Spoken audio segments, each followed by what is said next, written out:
दोस्तों, मैं अपने इस चैनल पर ज़्यादातर सच्ची कहानियाँ ही लेकर आता हूँ, जो मुझे मेरे करीबियों, रिश्तेदारों, दोस्तों, मिलने वालों या पड़ोसियों या उपरोक्त से संबंधित किसी व्यक्ति या परिचित के जीवन में घटित हुई घटना होती हैं।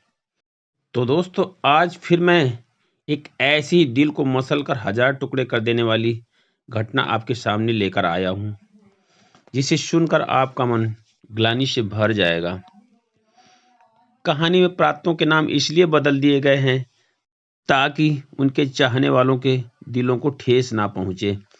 तो चलिए शुरू करते हैं बिना किसी देरी के एक कहानी। मेरे गांव के एक पड़ोसी गांव में मेरे एक मित्र के मित्र रहते थे, जिनका नाम था आशीष।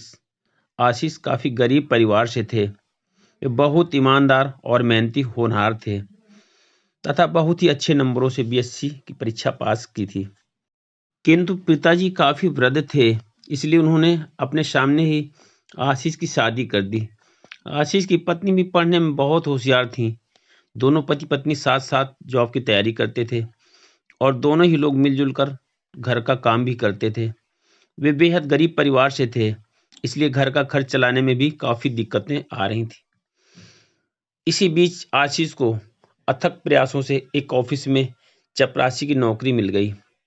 आशीष ने बहुत ही खुशी खुशी नौकरी ज्वाइन कर ली। अब आशीष चाहता था कि उसकी पत्नी अच्छी तैयारी करे और अच्छी नौकरी हासिल करे तथा आशीष की पत्नी अंजलि भी खूब मन लगाकर पढ़ाई कर रही थी, क्योंकि अब पैसों की पहले जैसी किल्लत नहीं रही थी। आशीष ने साफ साफ अंजलि को बोल दिया था कि मैं कमा रहा हूँ, अब तुम्हें पीसीएस से कम नौकरी नहीं करनी है। दोनों के परिश्रम का परिणाम भी शीघ्र ही सामने आ गया और अंजलि का दूसरे ही प्रयास में पीसीएस में अच्छी रैंक के साथ फाइनल सिलेक्शन हो गया।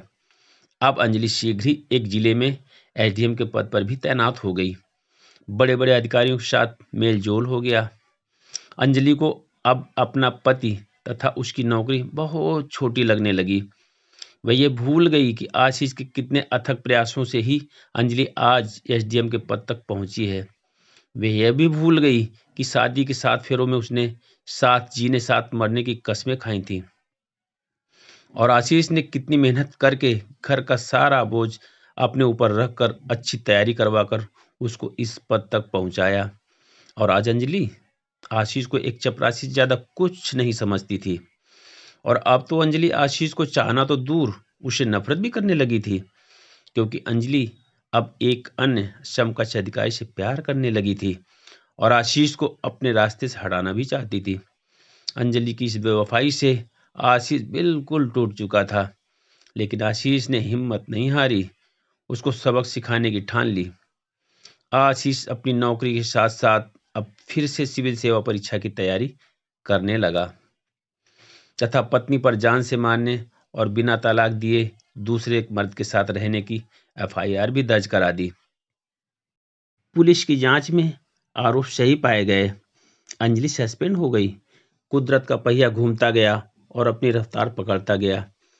आशीष की मेहनत और धैर्य काम आया और उसका चयन देश की सबसे बड़ी परीक्षा सिविल सेवा के द्वारा आईएएस में हो गया।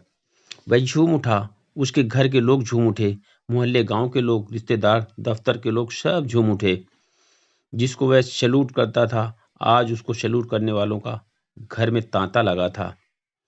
हर से सब झूम रहे थे, लेकिन इस खुशी में जिसको सबसे ज्यादा खुश होना चाहिए था, वो ही आज सबसे ज्यादा दुखी थी और वो थी उसकी पत्नी अंजलि। अंजलि की नौकरी जाने वाली थी और पति आईएएस ऑफिसर बन गया। कैसा इत्तेफाक था। पत्नी जिसको चपरासी समझकर उससे दूर भाग रही थी, आज वो ऑफिसर बन गया। उसके पीछे हजारों लाखों लोग घूम रहे थे, लेकिन उसकी पत्नी उससे मुंह छुपाते घूम रही थी। कल तक जो चपरासी था, आज न जाने कितने चपरासी उसके आगे पीछे घूम रहे थे। अब आशीष का अंजलि को जवाब देने का भी वक्त आ गया। जब अदालत में पहली तारीख में आशीष की मुलाकात अंजलि से होती है, अंजलि अदालत में आशीष के पैर पकड़कर माफी मांगने लगती है। आशीष ने कहा, माफी तुम मुझसे नहीं बल्कि एक ऑफिसर से मांग रही हो, क्योंकि मैं जब चपरासी था तब तुम दूसरे मर्द के साथ गुलछर्रे उड़ा रही थी और आज आज जब मैं इतने बड़े पद पर हूँ तब तुम्हें मुझसे माफ़ी मांगने की याद आई है। इसलिए मैं तुम्हें कभी माफ़ नहीं करूँगा। अदालत भले ही चाहे तुम्हें माफ़ कर दे। अब तुम मेरे दिल में कभी भी जगह नहीं बना सकती हो, क्योंकि तुमने जो मेरे साथ किया है, मैं उसे कभी भी नहीं भुला पाऊँगा। अब तो मुझे तुम्हारी परछाई से भी नफ़रत होती है। अब मुझसे कभी भी मिलने की कोशिश मत करना। यह कहते हुए सारे रिश्ते ख़त्म कर दिए। तो दोस्तों, कैसी लगी ये दिल को झकझोर कर रख देने वाली कहानी? अगर पसंद आई हो तो प्लीज़ लाइक और शेयर ज़रूर करें तथा मेरे चैनल को सब्सक्राइब करके बेल आइकन में ऑल बटन को क्लिक करें ताकि अगली कहानी आप तक सबसे पहले पहुंचे। तो धन्यवाद, नमस्कार, जय हिंद, जय भारत।